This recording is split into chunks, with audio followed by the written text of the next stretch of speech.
you ever felt your life end? Right in that moment, you see your existence come to a close. Then and there. Yet, you aren't there, and it isn't then. It's post-traumatic stress disorder, PTSD, a sequence of deaths through flashbacks. PTSD is a major unrecognized issue in our country. They told me it was a phobia disorder.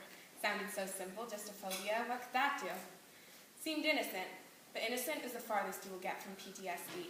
Took over my entire life, consumed my everything. I had nothing, I could do nothing, I was nothing. Once a highly riven Marine Corps officer, I was reduced to a quaking shell of a human being.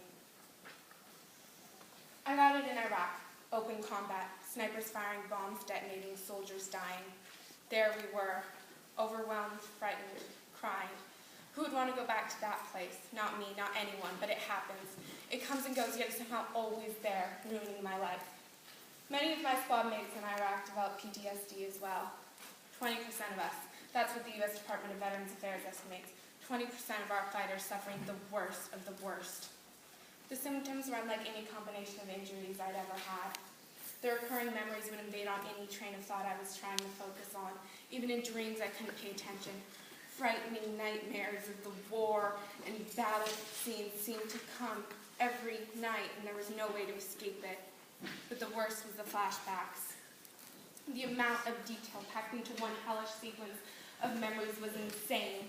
The sound of the AK-47s firing, the smell of the gunpowder, the feel of the cracked dirt beneath our sprinting feet. It was all too much. But of course, that wasn't all.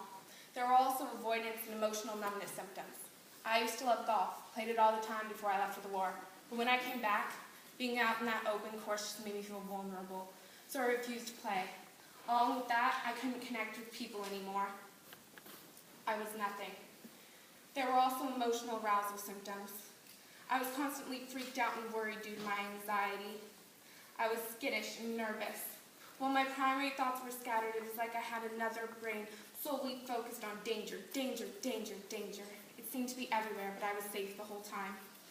I was a moody, scared, explosive piece of anxious dynamite. I eventually learned that me developing PTSD after being exposed to active warfare was not a shocker. Around a fifth of us were diagnosed after coming home from Iraq, and that was not the greatest percentage to ever happen after a war. The scary part is, most of us were not even diagnosed, and still aren't diagnosed today. My grandfather fought World War I and World War II. I recently learned that he was part of the unlucky percentage. He had PTSD as well, but back then they didn't know it.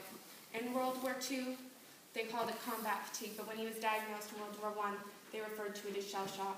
Nowadays, it would have been PTSD, but back then they didn't have a proper diagnosis or a cure, except for the command to suck it up and calm the heck down. When they diagnosed me with post-traumatic stress disorder, they gave me medications. They put me on selective serotonin reuptake inhibitors, SSRIs, to make me happy. If you call not being able to move your mouth out of an open smile happy, then I was thrilled. I couldn't move. I couldn't do anything. I was either on not enough medications to make a difference, or on so many that I couldn't function. I myself couldn't enter exposure therapies where they would expose me to my fears. I could hardly leave the house, much as get into a car and drive somewhere just to re-experience my trauma. Rover did more than all those medications and treatments combined. War Dogs Making It Home offered me a pup, a rescue, who was about to be put to sleep. For 2 years, I had to train the dog in their program, and he is now a certified service dog. He gave me a reason to get out of bed every day. I had to walk him, care for him, gave me a purpose in life again. When I would enter a flashback, feeling him near me would help me, and it would calm me down enough to maybe pull me out of this flashback. And when he would see me tense up, he would run over and nudge me with his head. He was there, guarding the door to the plane that was going to send me back to Iraq. But as great as Rover is, he was not a cure. I found my real fix when I came across a study run by Professor Paul Siegel, a professor of psychology at Purchase College.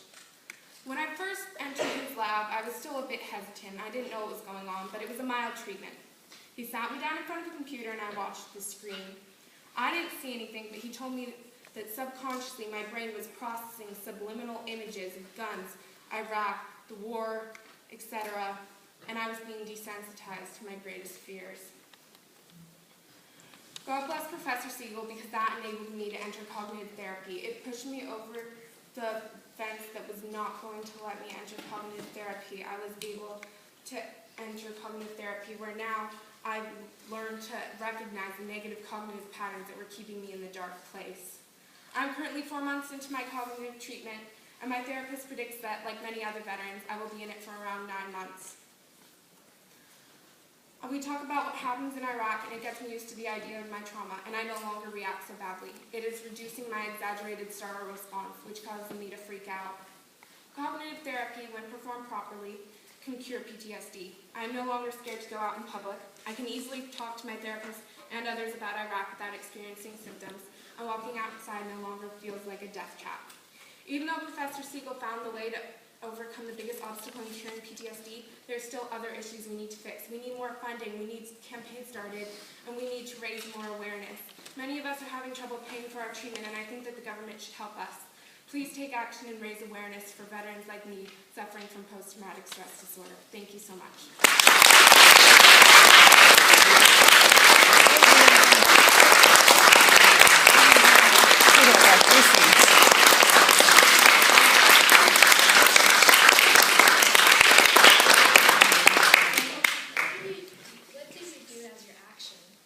Because one of the main problems with curing this is raising awareness. Nobody knows about it because it's not something that you can see.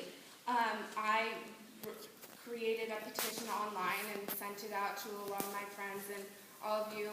And thank you so much to everybody who signed it. I also went door-to-door knocking, and I got a lot of petition signers there, and I got to actively interact with the people in my neighborhood, and that was really interesting. And then I wrote a letter to Jackie Spear, our congresswoman, and because she is an advocate on how we should provide veterans with funding to cure all their disabilities that they got in the war. It's our duty. They served us. We should serve them. And I'm hoping that it will make a difference. Sam? What were you petitioning? I was petitioning for more funding for veterans to be focused on mental disorders like this because the majority of veterans with PTSD cannot pay for their treatment, but they are given money from the government to cure, I don't know, like an amputated leg or any physical problems, and I think that some of that money should go to mental disorders as well. Thank you, Sarah.